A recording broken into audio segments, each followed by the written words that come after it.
ജീവിതത്തെ നമ്മൾക്ക് വളരെയധികം ആഴത്തിൽ മനസ്സിലാക്കാം. നമ്മൾ 2-3 സ്ഥലങ്ങളിൽ പോയാൽ മതി.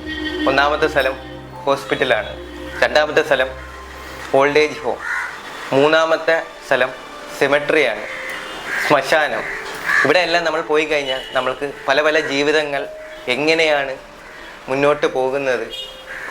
ഹോസ്പിറ്റലിൽ ചെന്ന് കഴിഞ്ഞാൽ നമ്മൾക്ക് മനസ്സിലാവും, നമ്മൾക്ക് പൈസ മാത്രം ഉണ്ടായിട്ട് കാര്യമില്ല, എല്ലാം ഉണ്ടാക്കി, പക്ഷേ നല്ലൊരു ആരോഗ്യം നമ്മൾക്കില്ലെങ്കിൽ എത്ര പൈസ ഉണ്ടാക്കിയിട്ടും കാര്യമില്ലെന്ന് നമ്മൾ ആശുപത്രികളിൽ പോകുമ്പോൾ നമുക്ക് മനസ്സിലാക്കാൻ പറ്റും. പിന്നെ ഓൾഡ് ഏജ് ഹോമുകൾ, വൃദ്ധസദനങ്ങൾ, അവിടെ വയസ്സായ അമ്മമാർ, അച്ഛന്മാരെല്ലാവരും അവിടെ നമ്മൾക്ക് ഒരുപാട് കാണാം. ജീവിതത്തിൽ വലിയ വലിയ സ്വപ്നങ്ങളായി അവരുടെ മക്കളെ വളർത്തിക്കൊണ്ട് വന്നിട്ട് ഏറ്റവും അവസാനം അവരാൽ തള്ളപ്പെട്ട പല ജീവിതങ്ങൾ, അവരുടെ സ്വപ്നങ്ങളെല്ലാം ഇങ്ങനെയായി പോയതിൻ്റെ കഥകൾ ഒരുപാട് അവർക്ക് പറയാനുണ്ട്.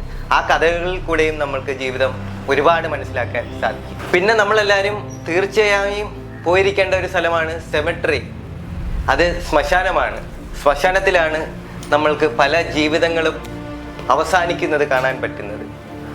നമ്മളെല്ലാവരും ആരൊക്കെയോ ആണെന്നുള്ള തോന്നലുകൾ അവിടെ ചെല്ലുമ്പോൾ ഇല്ലാതെയാവും. ഞാനും ഒരു ദിവസം അവിടെ ചെല്ലേണ്ടവനാണെന്നുള്ള ബോധ്യം നമ്മൾക്കുണ്ടായി കഴിഞ്ഞാൽ നമ്മളെല്ലാവരും അതനുസരിച്ച് മാത്രമേ ജീവിതത്തെ കാണുകയുള്ളൂ.